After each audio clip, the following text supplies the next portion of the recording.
रकमा, अरे क्या हुआ? वैद्य ने कहा था कि सुबह तक इनको होश आ जाएगा, लेकिन ये अभी तक उठे क्यों नहीं भाभी? अरे तो इतना उदास होते हैं क्या? हक भाई, इतने मोटे मोटे आंसू चीमा जी देखेंगे तो कितना परेशान हो जाएंगे। देखो रकमा, इस वाड़े में पुरुषों के साथ साथ एक बहुत बड़ी लड़ाई हम औरतें भी लड़ती है, बिल्कुल तुम्हारी और हमारी तरह। चुपचाप। लेकिन हमारे पास तलवार नहीं हुई तो क्या हुआ? हिम्मत तो है। तुम हो चीमा जी की हिम्मत। इतनी जल्दी हार मान जाओगी तो कैसा चलेगा? चलो अब ये आंसू पोंछो।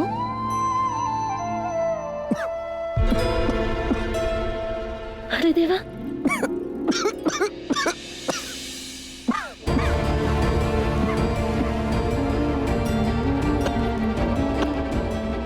रकमा, तुम कब आई? मैं अभी आई। बड़ी कृपा है आपकी। आप कैसे हैं?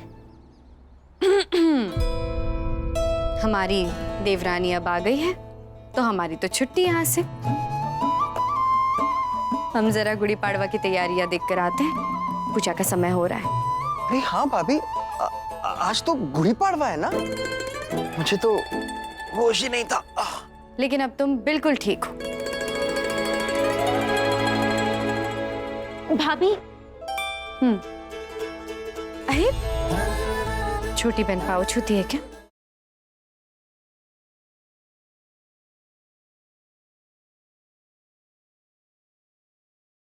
सासू माँ,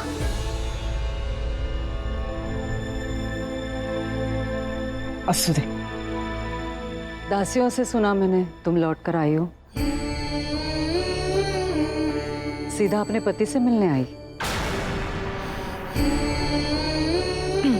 सासू माँ, वो रकमा भाई तो आते ही आपका आशीर्वाद लेने आ रही थी। रकमा भाई, इस वाड़े के कुछ संस्कार हैं, अपने पति के साथ साथ उनका भी ख्याल रखा करो। अपनी सूझबूझ से भी काम कर लिया करो।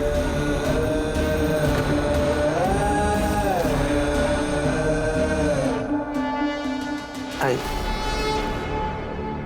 कैसी तबीयत है चिम्मा? आई आपके सामने हूँ, एकदम ठीक। आई भाभी बता रही थी गुड़ी पाड़वा की पूजा शुरू हो रही है। मैं भी झटपट तैयार हो जाता हूँ। चिम्मा, वैद्य जी ने बताया है तुम्हारा शरीर अभी तक कमजोर है, लेटे रहो। आई पर आज गुड़ी पाड़वा है। चिम्मा, पूरी रात आंखों में काटी है मैंने, इतने घंटों बाद अभी होश आया है तुम्हें। जब तक मैं नहीं कहूंगी तुम कहीं नहीं जाओगे। आराम करो। रकमा भाई, यहाँ रह के अपने पति की देखभाल करोगी या गुड़ी पाड़वा के उत्सव में शामिल होगी? ये फैसला तो तुम कर सकती हो ना, या वो भी तुम्हारी जेठानी तय करेगी?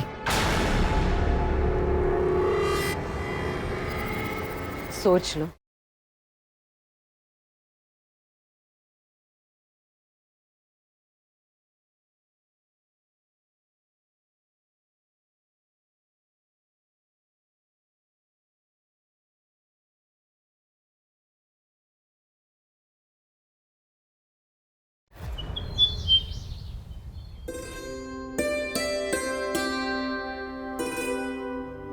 त्योहार है और इतने बड़े वाड़े में हमारे साथ पूजा करने के लिए कोई भी परिवार का नहीं है। इतना मत सोचो गंगा, निश्चल भावना से पूजा करो। साथ कौन है कौन नहीं है छोड़ दो ये सब। अच्छा ये जरा चक्कर दिखाना। नहीं, बिल्कुल भी नहीं। मैं तुम्हारे झांसे में नहीं आने वाली, मुझे अच्छे से पता है। ये नीम की चटनी है। गंगा थोड़ा सा गंगा गंगा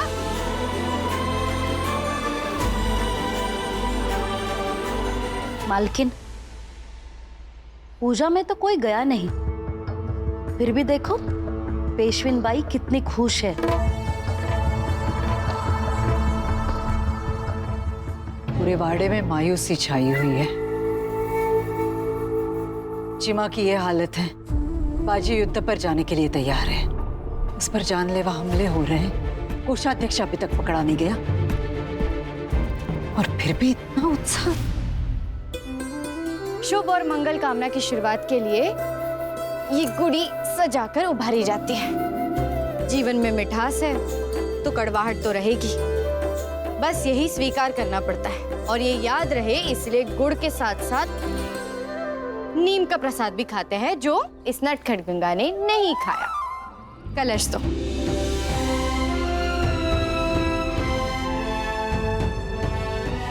गुड़ी तो राव को ही उभारनी चाहिए, लेकिन वो अभी तक आए क्यों नहीं? शर्त हार चुके हैं, सामाजिक और धार्मिक आयोजन में आने से कैसे मुकर सकते हैं? मैं जानती थी बाजी नहीं जाएगा, वो उसकी सारी चालें समझ चुका है। हाँ मालकिन, लगता तो नहीं कि परिवार से कोई जाएगा, लेकिन फिर भी लोगों की भीड़ तो देखिए।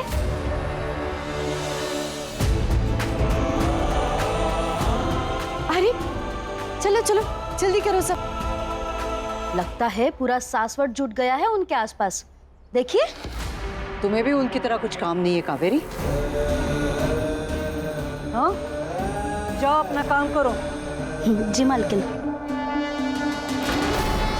मालकिन, वहां देखिए।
त्योहार में आने के लिए दबाव डाला हमने आप पर,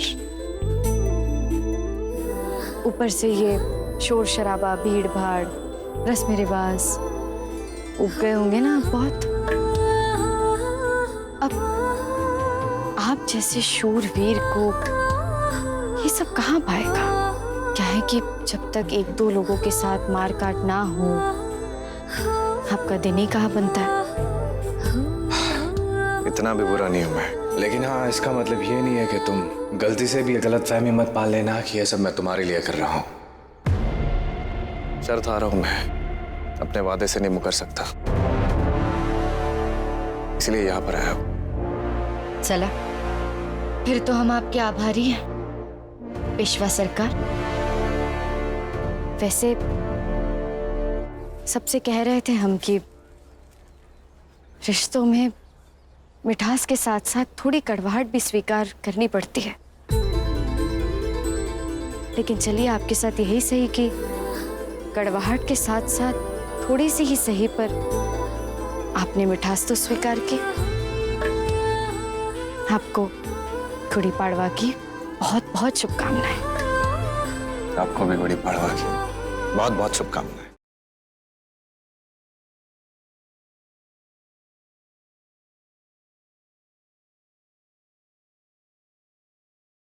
भाभी, गुड़ी पाड़वा की बहुत बहुत शुभकामनाएं आपको।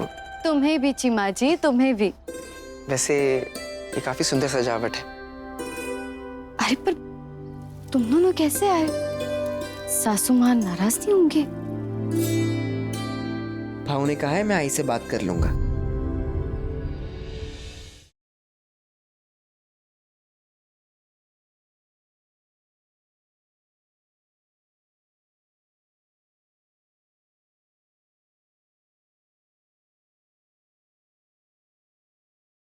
लेकिन तुम्हारी तबीयत? अभी सब एकदम ठीक है। वैसे भाभी, इतना सुंदर गुड़ी पाड़वा का उत्सव हमारे वाड़े में इतने सालों से नहीं हुआ है, और ये सब आपकी वजह से। धन्यवाद। वैसे कृष्णा राव नजर नहीं आ रहा है, कहाँ है वो? हाँ, वो यहीं कहीं होगा। चिमा जी हम आते हैं। हाँ जी। लगता है हमने कृष्णराव पर शक करके बहुत बड़ी गलती कर दी है। अगर उसने कुछ किया होता तो अब तक पता चल ही जाता। वो तो सच में मंदिर गया था, हमें उसे पूजा में लेकर आना चाहिए।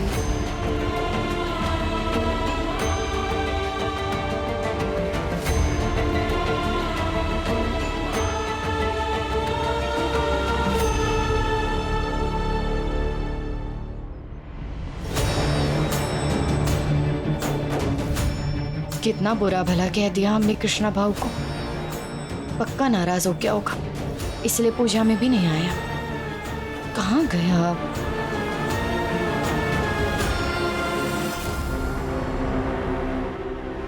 कितना परेशान, ऐसे अकेले बैठा है।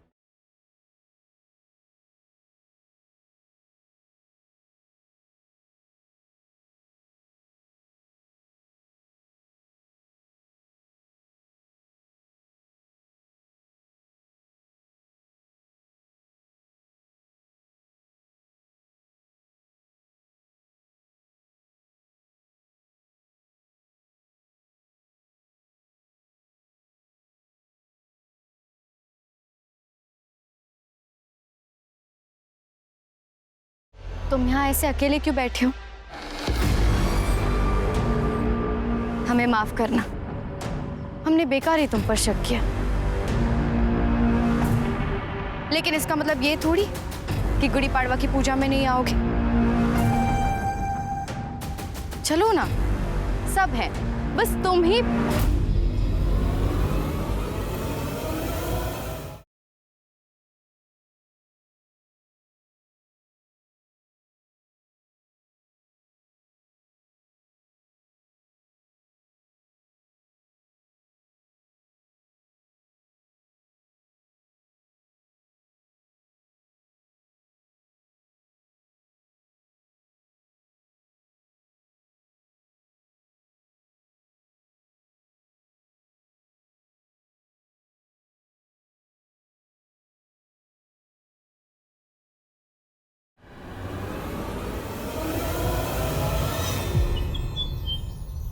इतना बड़ा झूठ, इतना बड़ा धोखा,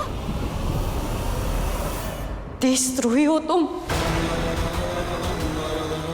अरे हम माफी मांगने आ रहे थे तुमसे, ये सोचकर कि दिल दुखाया हमने हमारे भाऊ का, और तुम यहाँ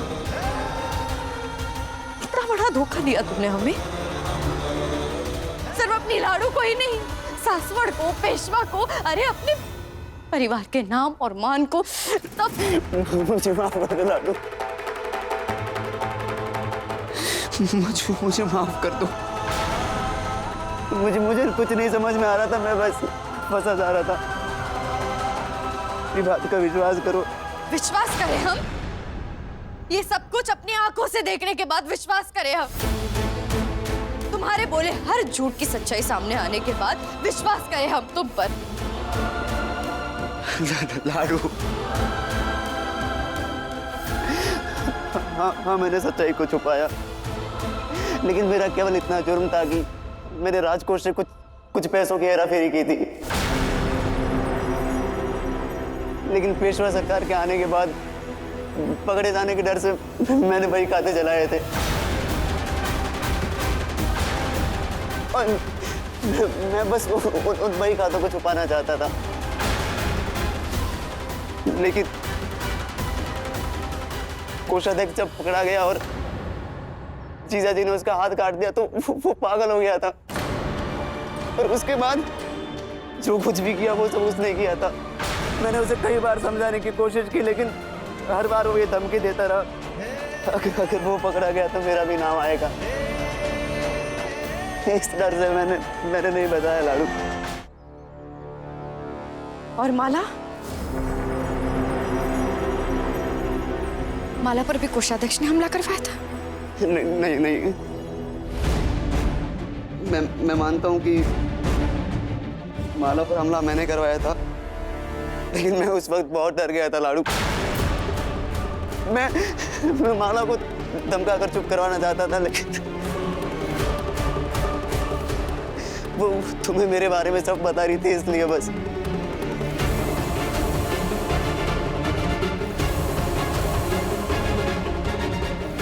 हमारे राव पर भी हमला किया 2 बार। छत्रपति शाहू महाराज पर हमला किया। नहीं लाडू, वो सब कोषाध्यक्ष कर रहा था। झूठ पर झूठ बोलते गए तुम। होली के दिन क्या हुआ? तुम शामिल थे? सच बोलना लाडू। तुम जानती हो कि मैं तुमसे कितना प्यार करता हूँ। मैं जीजा जी और तुम पर कभी आँच नहीं आने दे सकता। वो होली के दिन जब जीजा जी पर हमला हुआ, तब मुझे पहली बार पता चला कि कोषाध्यक्ष के साथ तक जा सकता है। उसके बाद जो कुछ भी हुआ वो सब कोषाध्यक्ष ने किया था। उस रात को जब माला मुझे मिली थी तो मैं उसे बस समझाने गया था, लेकिन और अगर तुम्हारा बस चलता तो माला, गंगा, हमारे राव, छत्रपति शाहू महाराज सब मर चुके होते हैं ना? नहीं लाडू, मैं किसी की हत्या कैसे कर सकता हूँ? मैं बस अपना नाम बचाना चाह रहा था। लेकिन तुमसे हाथ जोड़कर विनती है कि ये बात जीजा जी को मत बताना। वो मेरी बात का कभी यकीन नहीं करेंगे लाडू।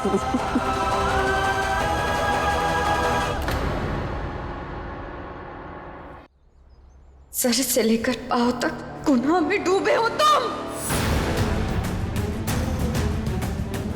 ये जो कुछ हुआ है उसके लिए तुम बराबर के जिम्मेदार हो।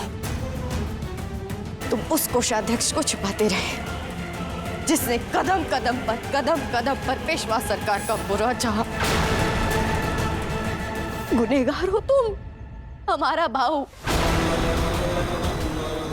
मुझे माफ कर दो, मुझे बचा दो लाडू। कौन लाडू? नहीं कृष्णा भाऊ, इस वक्त तुम्हारे सामने जो खड़ी है वो तुम्हारी जान बचाने वाली लाडू नहीं, सासवड़ की पेशवन है और तुम राज्य के अपराधी। बस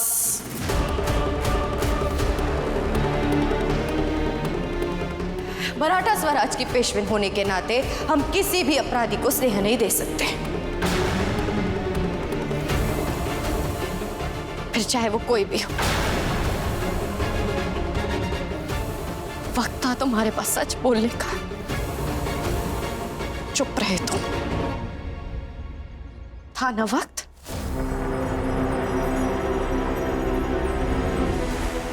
अब हम सच बताएंगे।